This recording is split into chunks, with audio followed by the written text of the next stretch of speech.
Hello, everyone. I'm John Opdyke, president of Open Primaries. Welcome, everybody, to today's virtual Zoom discussion.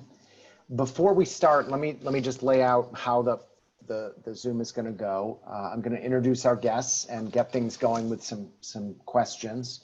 After about 15 or 20 minutes or so, I'll open it up for your questions. And the way to ask a question is to go to the chat feature of Zoom. It's at the bottom of your screen. Just type in your name, your state, and a one-sentence summary or synopsis of what you want to ask. And then I will call on you, take yourself off mute and ask the question. It's helpful for me to get a summary of what you want to ask in case there's 2 or 3 people with the same question. Secondly, I've asked my colleague, Dr. Jessie Fields, to co-lead the call with me today. Jessie is a physician practicing in Harlem. She's been an independent candidate and activist with over 30 years experience building independent politics in the Black community. She's also a board member of Open Primaries. So thank you for joining us today, Dr. Fields, and helping me to organize this discussion. Thank you, John. Glad to be here. Yeah. So our guest today is Dr. Omar Ali. Omar is the Dean of the Lloyd International Honors College at UNC, University of North Carolina at Greensboro. He's an award-winning historian of the global African diaspora, and his book, In the Balance of Power, Independent Black Politics and Third-Party Movements in the United States, was published back in 2008 and is being re-released this fall by Ohio University Press. So welcome, Omar. It is so great to have you here today. It's great to be here. Thank you so much for creating this space to have a conversation about a very important theme and topic in American history, which is so timely. Yes, definitely. All right, so let's jump right into it. So it's been 48 years since the Gary Convention. This is where leaders of the Black Power and civil rights movements met and agreed to pursue an empowerment strategy of increasing Black influence and power by electing more African-American representatives, primarily via the Democratic Party. So it's been 48 years since that gathering. How would each of you characterize the success and the shortcomings of that strategy? Omar, go ahead. Okay, thank you, Dr. Fields. And thank you for co-moderating this discussion, Jessie. And it's great to see everybody here on Zoom.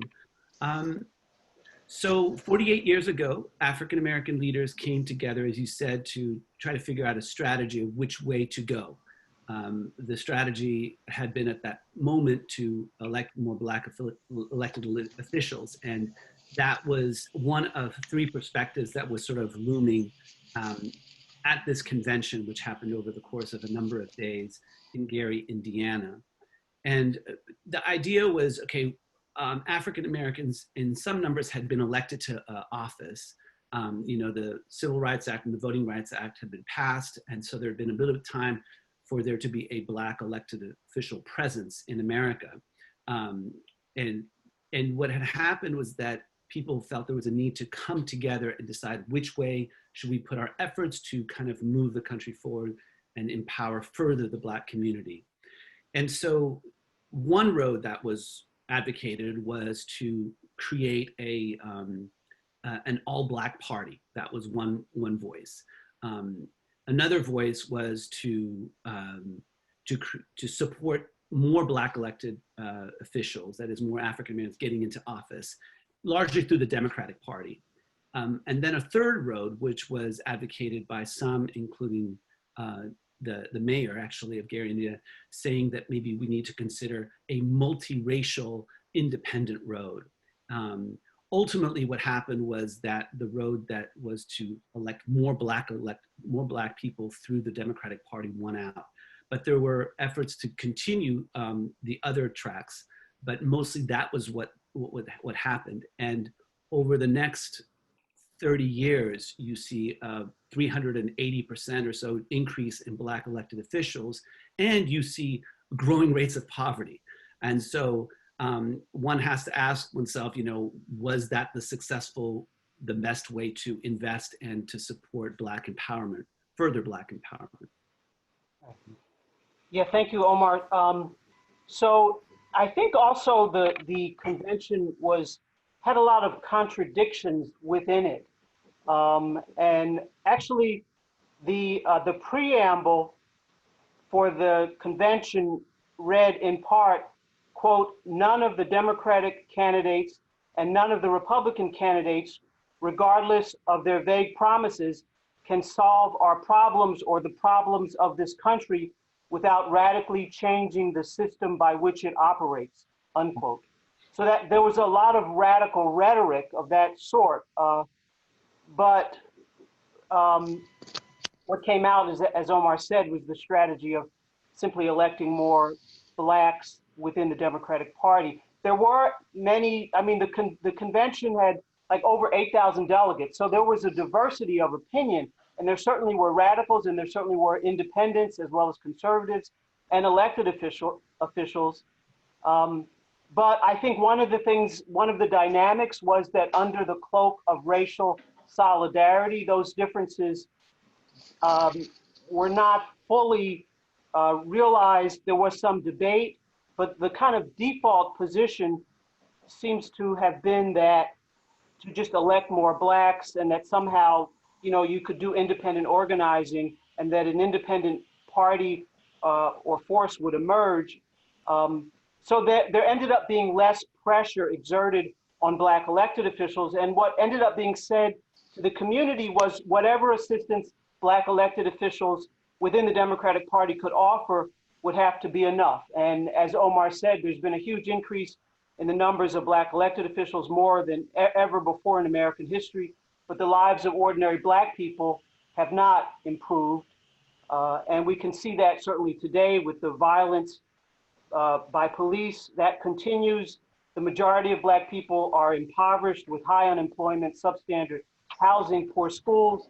The pandemic has revealed the extent of the severe racial inequalities and the effect of that on African Americans' health. So the strategy, to my mind, the way that I think about it, is that it was a catastrophic failure for Black people. One might think that it was somewhat of a success for the people who got elected into public office. However, they did have more access to the mainstream, but for most Blacks, it was a failure, and I really don't think it was even really a success for those elected officials. Mm-hmm. That's interesting. And, there was an article in the New York Times last weekend that was mirroring exactly what you're saying, Jessie, that the strategy of simply electing more African Americans to office has been mixed at best in terms of its impact on the lives of African Americans. Omar, your book, I can't tell you, I've read it when you first published it, and I reread it a couple weeks ago, and the level of history of organizing outside the two major parties, whether those were the Democrats and the Whigs or the Democrats and the Republicans, creating these new, innovative, outside the box electoral challenges over the last 200 years is like a part of American history that people know so little about. And there was one chapter I wanted to really dig in on towards the end of the book. You talk a lot about Lenora Fulani's 1988 independent campaign for president. For those of you who don't know, Lenora Fulani was the first woman, first African-American to appear on the presidential ballot in all 50 states. And Dr. Fields was a very active leader in that campaign. So in the book, Omar, you talk about how Lenora raised the question of what the African-American community needed in order not to be taken for granted by the Democrats and Republicans. And her answer to that question was, two roads are better than one. Let's support Jesse Jackson in the Democratic primary, but let's have an independent option in the general election. Mm-hmm. So I wanted you both to kind of share your thoughts about the two roads are better than one strategy, how that looks to you today. Mm-hmm. Oh, okay, I'll begin that. response, John. So I think that it really ties into what we were saying about what came out of the Gary Convention. So as the Black community achieved larger levels of political representation, it was through the Democratic Party, and that meant that the community was in a way tied and tethered to the Democratic Party. So in terms of single-member gerrymandered districts of Black neighborhoods, they elect Black Democrats, and they're elected with a small percentage of the vote. The primaries are closed, and in places like New York and Florida and other places, Pennsylvania. And so the incumbent gets elected again and again because only a small percentage of voters, the prime voters that the party caters to, vote, they get on the ballot and they get reelected. And so the price of electing more Black Democrats meant staying within the confines of the Democratic Party. It meant immobility for the Black community, and that immobility meant that Black voters were taken for granted because they had no place else to go. And so the priority of the Democratic Party was to help the party, to do things that would help them win elections and gain more clout and do the kind of political deal making that they do in, inside the way that politics works. But it wasn't, in fact, what was best for Black people and for the Black community. So the Two Roads campaign, Dr. Fulani's 1988 Two Roads Are Better Than One, which I am forever proud of, was a way of breaking that bind, a way of freeing the Black community from this being bound up and shackled to the Democratic Party. So she supported Jesse Jackson's Democratic Party run. That was the first road. And the second road was Dr. Fulani's independent campaign, where she became the first woman, the first African-American to get on the ballot in all 50 states. It was a campaign for the independent road in the Black community and a campaign for fair and open elections. And it had a very strong political reform message and tactic. And today, I think that the Two Roads strategy, I think of it in many ways as the Black and Independent Alliance. So 20 years later, in 2008, because of open presidential primaries in 33 states, African Americans, including many young African Americans and independents, supported the then insurgent Democrat, Senator from Illinois, Barack Obama. And he was running against the Democratic Party establishment, against the Clinton machine. And we all, as we all know, we know that history. He won. He became the first African American president. So we're continuing that road. We're continuing building that Black-led, inclusive, multiracial, independent movement. And we still have a great distance to go and much, much more to do. But that's how I think about the Two Roads strategy. Yeah, that's really helpful, Jessie, the way you laid that out. I was thinking that there's a long tradition of Black and white people and other peoples coming together to try to build something decent, something humane, something empowering. And that if you look at sort of the course of American history, there's been these sort of movements that have come up over and again. And many and most of them have been beaten down. But the changes that we see oftentimes are preceded by 20 years of 30 years of building movement. One of the things that the late Dr. Fred Newman once said was to look, 20 years before the period of the Black populace, which is the period that I had focused a lot of my work on, which is in the late 19th century, to see what's going on, to better understand, because organizations are formed, but oftentimes after much work has already been happening, a lot of networking has been happening. So the Two Roads Are Better Than One strategy, which is something that Dr. Fulani led in the late 80s, was something that was done by other people in different ways. They didn't call it that, but people had an appreciation that you work inside and outside. And so, and you can see progressive legislation coming into being because of outside pressures. Right. So it's helpful to have insiders and to pursue that. And that'll only take you so far, but it's usually the outside forces, outside voices that will mount to a certain point where where people who are inside will have in some way some leverage to actually push things. So it's really important. I think that's a very yes and perspective, if you will, Yeah, to kind of that's very helpful. it's not one thing or the other. It's Yeah. it's being smart and using everybody who's willing to give whatever they can to advance an expansion of democracy. Right. Thank you.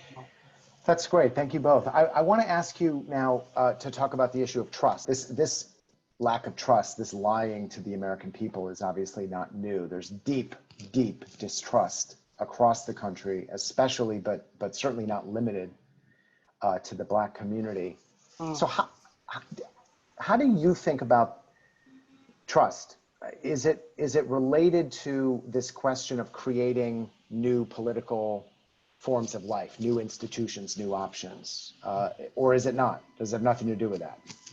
No, I think it is, John. I think it is related to people doing things together, doing new things together, creating new organizations, new environments, new activities together. That moment in the video where there's this kind of people are shaking their heads and there's this collective recognition that yes, the institutions lie, politicians lie. It's not just Trump. Politicians have no trouble lying. They do it very easily. And the American people don't trust the political institutions. A deeply untrustworthy phenomenon, it seems to me, is the extent to which the political parties control government and control the electoral process and get to decide who can vote and who can't vote based on basically their calculus of how they can win.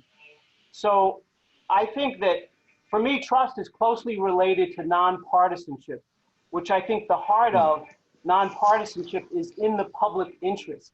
What's healthy for people? What's the best thing? And can people determine that collectively for themselves? So for me also, the issue of trust, for me, it's very palpable in terms of what I do every day as a doctor seeing patients. Because I've learned from patients that they can't possibly follow your advice or take the medications you prescribe if they don't trust you. And there's a long history of the African American community being enormously abused by medicine. And so there's a great deal of distrust of doctors in the Black community. And I've learned, to address that. And the way that I address it is by building relationships with people, working with people, talking with people, letting them get to know me and my getting to know them, and are building that relationship, and that builds the trust. So I think that it has to be built. It has to be built by people. It can't be imposed from the top. Mm-hmm. Just to add to what Dr. Fields is saying, is that trust, like love, like hate, is an activity. In some ways, it's what people do with each other.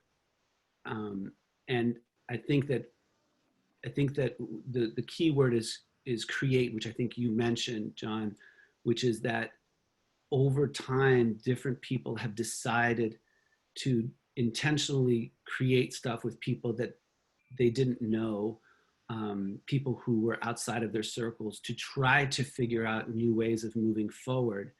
And there's this really deeply touching scene in South Carolina in circa 1893, 1894, where African Americans, this is coming out of the collapse of Reconstruction, which fell apart in 1877, and African Americans were basically left to try to rebuild the South, not just the physical infrastructure, but the institutions and everything.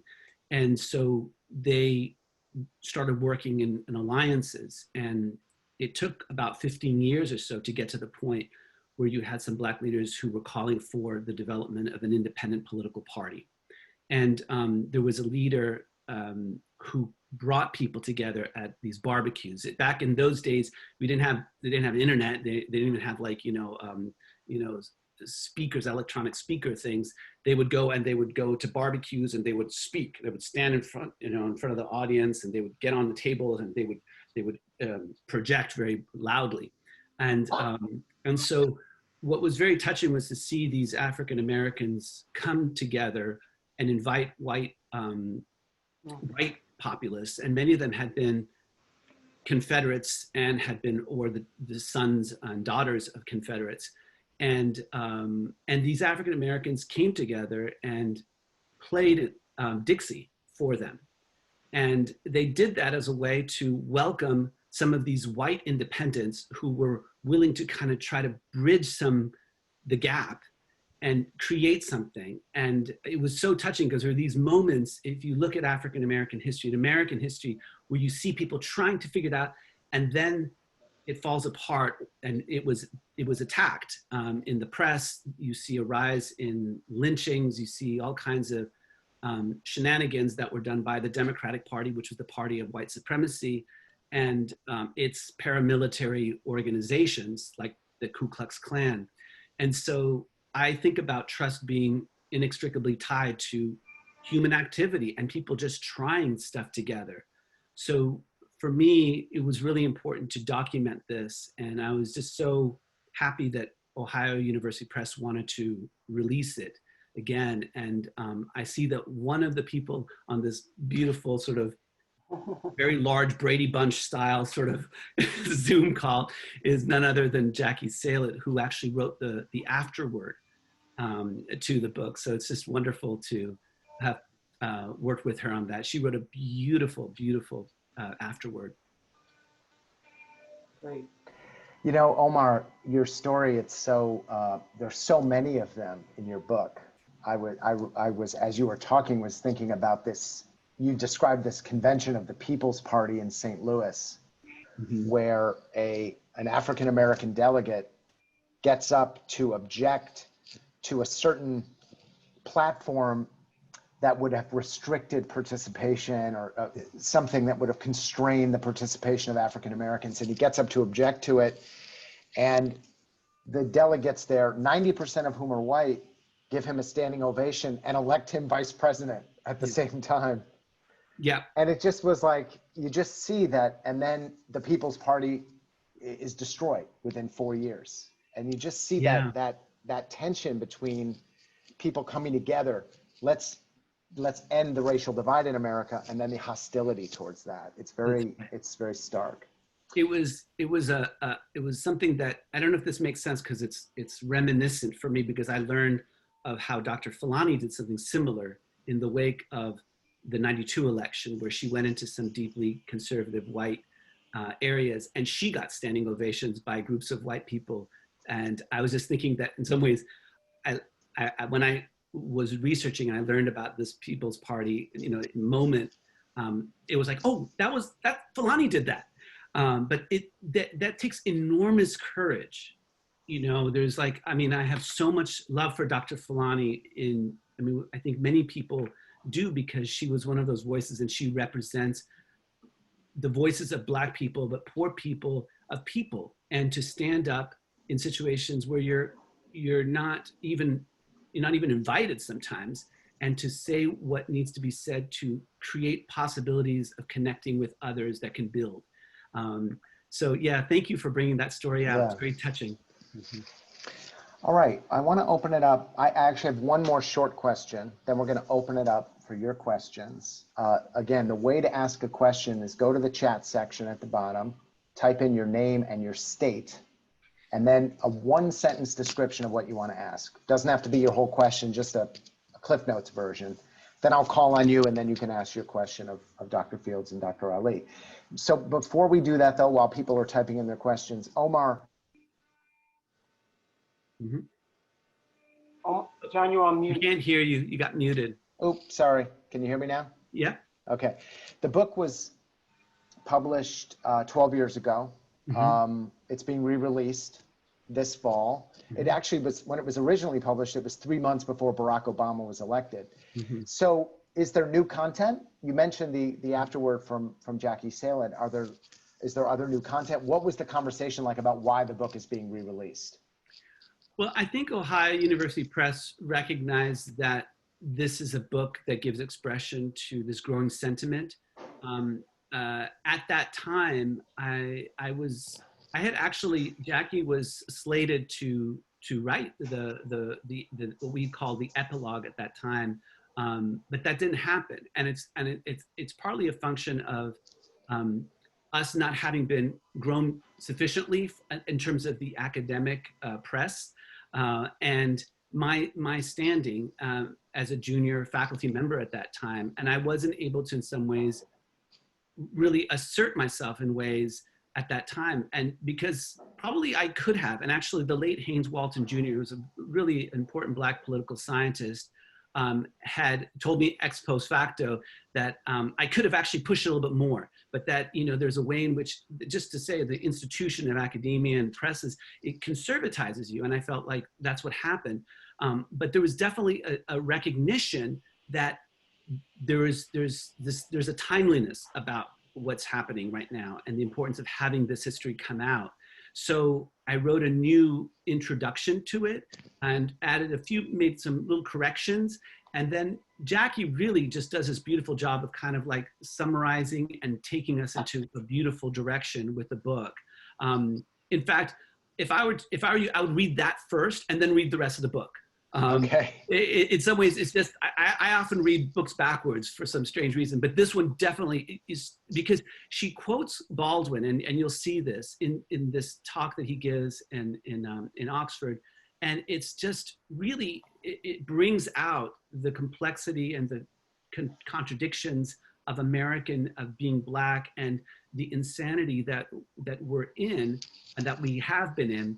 And in some ways, there's something deeply humanistic about it, and I'll just leave it at that. But I think there's some new updates that includes, in some ways, the fact that President Obama was elected, and that we also, the same president, or the same country rather, that elected the first African American president is also the same country that elected Donald Trump.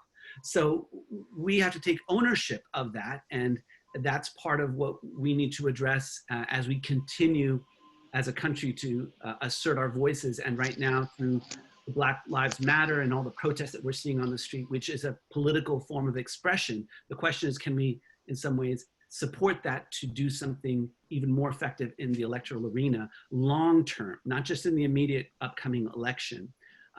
So those are some updates that were included. Great. Everyone should buy this book. It's terrific. All right, we have a bunch of questions. So we're going to go to Susan Masad in New York, a question about New York politics. Go ahead, Susan, you're on. Oops. Susan, you got to get off the, yep, there we go. Unfortunately, they're drilling outside our house. Okay. But thank you for calling on me. This is it's not specific to New York, but I think New York is an example of politics in the 21st century, mid 21st century, is that things have become so hyper-partisan and so calcified and Right. so difficult, it seems to me, to break into.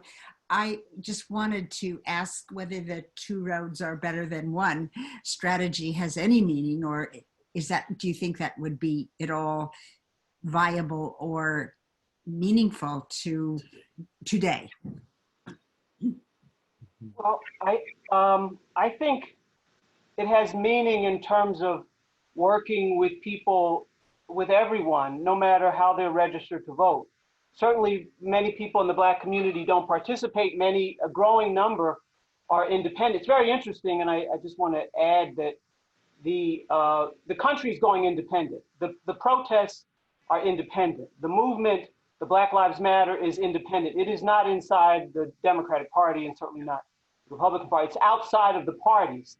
And so that, it seems to me, is an important phenomenon. And 41%, 42%, 43%, depending on what month they're counting, more and more people self-identify as independents. More Black people, more Americans of all colors, more young people especially. So that's where, it seems to me, things are going in that direction. And the political process is calcified, and it's stuck, and it's not helpful, and it's, not able to implement the deep fundamental changes that are needed in the country. And so I think that there's a lot that can be built in this context. And I think we have to keep organizing. I don't know that it's specifically supporting a Democrat and then having an independent road, but I think we can creatively use that tactic. Certainly we can relate, and I do relate, and we do as a movement, to everybody. Certainly political reform is something that everybody, I think, can agree on and come together around. So that's where I see it. Mhm. Yeah, I don't have much to add to that. John, you had your hand up? No, go ahead. Oh, I just think that we have to appreciate that, like in the same way that the Black Lives Matter right now, the protests, the uprisings right now are an independent movement. There will be many efforts to try to rewrite that into it being the Democratic Party that was sort of leading this in some way, because that's what happened with the modern civil rights movement, is that the way it's portrayed is as if like it was the Democrats who were leading it. That's just not true. It was people who came from different backgrounds who just did not want to see Jim Crow continue in the way that it was, and had this voice and went on the streets and followed independent Black leaders like Dr. King. The Republicans will sometimes say, well, he was registered as a Republican. Yeah, but it's the activity, isn't it? It's what he was doing. So I think it's about relating to all kinds of people and using whatever people have to give to help open things up. Mm-hmm. And that's great. I just wanted to add something, which is just to say, I know we have a lot of questions, but that the leadership of the African American community in this country is the fundamental and most important leadership. And we're seeing that now with every state is having protests, and the young people are leading. And, I think that is something to appreciate. And in some ways is so much why the Democratic Party is frantic about people going independent, and they attack when you start being successful. Like we got 47% of the Black vote for Mike Bloomberg running as an independent and Republican in 2005, and all hell broke loose, and the Democrats came after us and tried to throw us out of the Independence Party, and anyway, it's a whole. But it's just to illustrate how fundamentally important and critical, in a beautiful way, I think, the African American community, having endured all the oppression and everything that's happened, is in fact the leadership community, and Black independence can lead that, I think, in a very real way, that movement toward independent politics. All right, I want to go to 2 questions about young people, but before we get there, a question from the Krukoff for Congress campaign about the African American community's representation in the reform community. So go ahead, Mr. Krukoff. Thanks, John, for calling on me. When we met in Denver, I pulled Jim Jonas aside and said, there is not a great contingent of African Americans in this room. And he shook his head and nodded, yeah, we got to work on that. I can tell you, when I'm walking the streets of Washington, D.C. and getting people to sign my petition to get on the ballot in the District of Columbia as an independent on a reform-based ticket, that African Americans are very receptive to things that we discuss every day. But they are not showing up in our reform groups as activists. I was wondering what we can do, what are we missing to get these folks into the reform movement? Well, I think, thank you for the question. It's an important question. And yes, the Black community is very supportive of reform. And when you get your most support, I've stood on the corners at 135th and Lenox, getting Dr. Fulani on the ballot and building the independent movement. It's the best place in the world, in Harlem, to gather support and get signatures and so forth. And people are deeply supported. I mean, the Black community has led the fight for democracy in this country. I think that it's important for reformers and independents and activists to be in the community, to be there, to talk to people, whether they come to your meeting or not. Some will come, I think, and I'm always happy to help, as I know David Sherry is, and Omar and others, to help you do that. But I think you have to work in multiracial teams. You have to build that. It takes time. People are very Yeah, as we were saying, there's a lot of distrust. If they see you one time, they're not going to come to a meeting. You have to build that, and it takes a lot of work. I don't think there's any easy way, but people are very supportive. Mm-hmm. I'll just add to that that the Krukov for Congress campaign is also about creating new Black leadership. And the way to do that is to ask your young activists and older activists, it doesn't matter, just ask people to present on something at the next meeting that you have. So you want to give people platforms and opportunities to express what they want to express, and introduce them so that by the time that they open their mouth, people are clapping wildly. This is something actually I learned from Jackie Salet when introducing Mayor Bloomberg or anybody. Bloomberg is sort of a special case, but whenever introducing anybody, you want to set them up, right? So the Krukov for Congress is a young Black leadership in training, in process, campaign, as much as it is about getting you elected to Congress. And I think you just have to have that posture. You have to kind of assume that this is what you're doing, and you really want to know what they're saying and give them the platform to do that. Ask them, have the pre-meeting meeting, talk to them, make sure that they're confirmed for it, ask them to bring a friend. It's very sort of detailed work in that way. And as Dr. Fields said, others on this call have oodles of experience in helping to organize. David Cherry is here, I see. Hi, David. And many others who are willing. But I think it's in that detailed work, very careful work of taking people through a process and supporting them unconditionally in what their voice has to say. Thank you for that.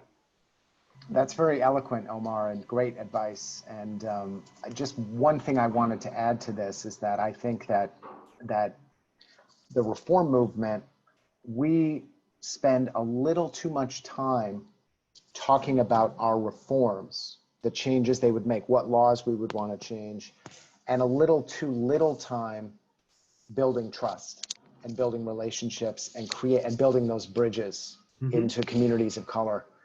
It's not an academic, as you both are saying, it's not an academic or intellectual process, it's a relationship building process. And I think that's, your advice is great. Okay, so I'm gonna try to combine two questions into one here. So Jeremy Gruber has a question about the rise of independence among African-American millennial voters. You now have 30% of African-Americans under the age of 35 identifying as independent. And then Erica, I'm going to mispronounce your name, Goena, has a question about the role of young people in today and throughout history in advancing these movements in the Black community. So Erica, I don't want to ask your question for you. Go ahead and ask it. I'm sorry for butchering your name. Not a problem. Yes, thank you both for your comments. This is a great formative session. I work with a lot of young people who are in college, and we talk to them about political leadership and ways that they can be engaged. And we are, trying to think through how we talk about this moment in particular with a mixed audience where we don't necessarily know what political affiliations or beliefs people are coming into this with. So I would like to approach it from a place of learning from history and what we've seen young people achieve in advancing these movements. So I was hoping that you could take some time to kind of talk through that, how youth have been an important factor in building these movements. Omar, you want to begin? Sure. Let me begin with the present. And let me just say that I've been doing a series of meetings on Sunday evenings with a network of folks in North Carolina. And it's basically to get reports from the field, if you will, from young people who have been organizing in the protest movements here, from Goldsboro, from Raleigh, from the Durham, from Greensboro, from High Point, Winston-Salem. And it's inspiring. And part of why they're doing it is because they're seeing themselves reflected in other parts of the country. So it's there's something really interesting in that people see themselves and they are then compelled to do more themselves because they can see themselves out there in other places. So social media has played a very important role in terms of disseminating and inspiring these movements. But young people were at the forefront of the civil rights movement here in Greensboro, which is known for the Woolworths sit-in movement, which actually the windows were broken not by protesters, but some outside folks who came in and did that. And and because they had been marching actually up and down and around the city for like 5 hours at that point, and somebody came in, but that was led by young people from A&T and the Women's College, which was the former name of my institution, UNC Greensboro, from Bennett College. And then in the summer, when a lot of the college students went home, it was high school students from Dudley that came in to support. And that's the case now. One of my former students, Stephanie Orozco, is in North Carolina organizing, and her students from high school are the ones who are on the front lines, and she's directing them. So it's really young people who are doing that, at least in some of the circles that I'm talking to in North Carolina. But I think it's really important also for people who have been organizing for time to be there, to be their cheerleaders. I tell everybody that I have these pom-poms and I'm like cheering them on. I have an 87-year-old mother, so I'm not on the streets myself because I'm trying to be careful for my mother's health to expose. But I think that our role, as many of the people on this call are a little bit older, like myself, but are there to support and affirm. And that's what we can do is affirm what they're doing.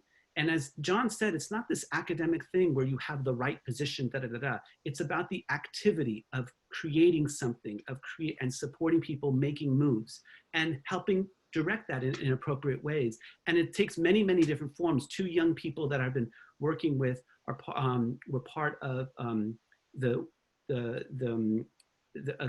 school that was created in opposition to integration efforts, a white Christian private school. And they wanted to bring out some of that history and help that school in some ways look at that history and have new conversations. So there's a cultural shift underway right now. And the question as political independence and reform-minded people is to see how we can support that and provide some leadership.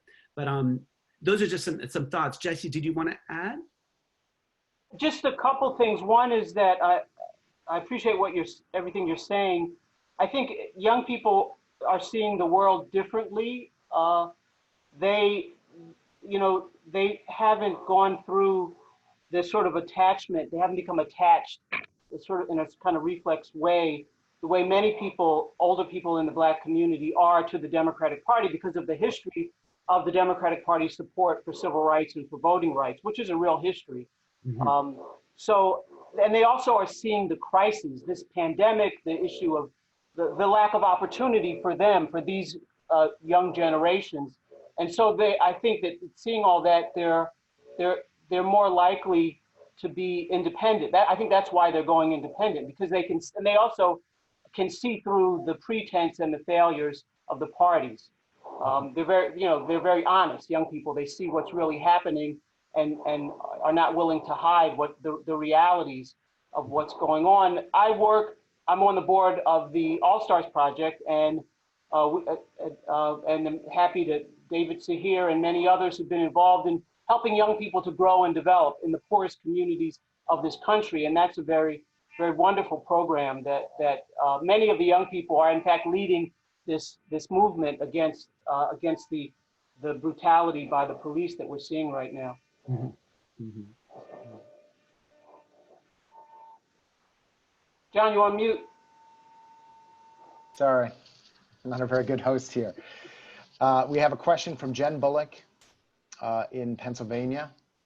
The relationship between anti-racist and nonpartisan. Go ahead, Jen. Thank you. So I'm thinking about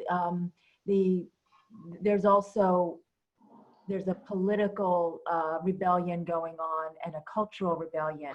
Mm-hmm. And in some progressive circles, as we know, part of what's being put out is white people need to do the work of becoming an anti-racist. So there's kind of how to how to engage this cultural discussion. And I'm wondering what you and Dr. Fields and think about how we can intersect that conversation, and is taking a nonpartisan stance part of practicing anti-racism? Yeah, I think it is, Jen. The way I see it is nonpartisanship I think is a commitment to the process, to the people, to the communities, as opposed to one's career or the position you held or winning an election. And I think one thing to appreciate is that to fight against racism means to build new institutions, new ways of relating to each other, and it takes diverse people of different backgrounds coming together and doing something different together and building new opportunities, new activities, new movements, building our independent movement, et cetera, and opening up the process. So it's very much for me an external, in reality, in life, on the ground activity.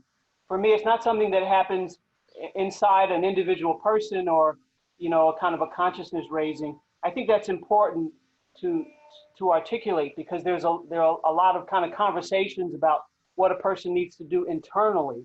And I think, as has been said, one should give all that one can to work with different kinds of people, to build new opportunities for coming together. Thank you. Yeah, Jen, you're masterful at this. You should just keep doing what you're doing. You've spent many, many years creating spaces for different kinds of people to say things. And I think that the nonpartisan sort of posture is really important right now, because there are a lot of people who are, who have long-standing connections with, with the major parties, and they're looking, and people are looking now. There's a new opening here, and we have to grab it. We have to grab this moment and just try to reach as many people. So it doesn't matter what you do. Literally just create spaces on Zoom, if it's like 3 people, and then do, what the Crew Cough for Congress campaign is going to be doing, which is to have people present and ask them to do a little thing. But it's that work can have a real rippling effect, but yeah. Thank you. All right, I want to go to David Cherry in Chicago with a question about the 2 parties, and then we're going to go to a very complicated legal question from Chad Peace in San Diego, and I'm going to deputize some other speakers, some lawyers, to come in on that as well. So Jeremy and Harry, get ready. But first, let me turn it over to David Cherry. Go ahead, David. Thank you, John. Well, I remember marching with many people who are, in fact, part of this Zoom meeting 30 years ago. And I remember in one march, I was next to an older Black woman who was saying that, we marched today, and this was like 1990, with the expectation that future generations would not have to participate in protest marches. And, part of that was electing people who would make a difference and administer justice. And one thing is that with Dr. King, for example, he wasn't marching against the Ku Klux Klan. He was marching because the Democrats controlled the White House, the House of Representatives, and the Senate, and couldn't pass the Civil Rights Bill. So the march and the protest was directed at the political leadership. And the marches we had with Reverend Sharpton was because the Democratic Brooklyn District Attorney could not find who killed Yusef Hawkins until we started having marches and marches and marches and demanded a special prosecutor. So my question is, like today, we've done a lot of work in many cases. We've gone from conservative Republican prosecutors to in many cases having liberal Democratic prosecutors. But it hasn't made a difference when it comes to this quest for justice. We're still marching, even in some cases with Democrats in office in our various states, in the district attorney offices, state's attorney office, county prosecutors. They've been ineffective at getting justice. So my question is about any thoughts about the the role that the two parties have played and continue to play in this moment and continuing moments in history where they cannot win justice for the Black community. It's a big question, David. Jessie, you want to take an opening? I don't think that David, it's a hard question because I think that the two parties cannot gain justice for the Black community. And I think we have to take inspiration from our history, from marching, and we have to keep marching. And I have a poem which is the only way I could respond. And I'll take a few minutes to read it if that's okay. Yeah, go ahead. The history of Black people in America is one of pain and of dying and of fighting to live and fighting for freedom. And that continues today. Eric Gardner said, "I can't breathe." George Floyd said, "I can't breathe." Breonna Taylor, Ahmaud Arbery, Rayshard Brooks, and many, many others, and many, many whose names we do not know, are gone. Over the past 400 years, millions have gone, but we are here. We still breathe. We still walk on the ground. This is our history that we're talking about today. What this moment and all those who have gone have given us is the chance to turn that history in a new direction. We have all that history now, and we follow those who have gone before, and we can do more, and we can become more. The movement in the streets is independent. The protests are outside of, independent of the two parties. The unique contribution of this independent movement is that we are building the Black and white and multiracial people of all colors, independent alliance outside of the parties. That's where the hope is. We are and we must ceaselessly and unalterably continue, determined to continue to go forward. Wow, that was beautiful. Like, yes, that was very beautiful. Thank you, Jessie. You're welcome. All right, we're going to close out today with a legal question. So here's what I want to do, because we have 3 legal experts on the call, and I'm putting you guys on the spot, but I thought you could help Jessie and Omar answer this question. So we have Harry Kresge, Jeremy Gruber, and Michael Hardy, who were the authors of a really brilliant law review article from Touro College that looks at the relationship between voting rights and political rights for independent voters. And the question comes from Chad Peace in San Diego. So Russell, let's get Harry, Michael, and Jeremy able to speak along with Jessie and Omar. And Chad, go ahead and ask your question.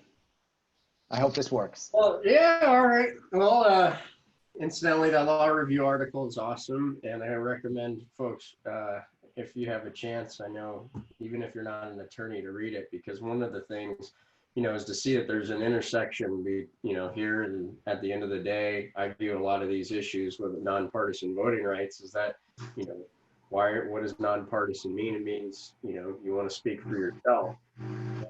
Right now, as Harry knows, because he's been a part of it, part of the legal cases and challenging closed primaries, is overcoming the hurdle that the courts say, well, primaries are private function.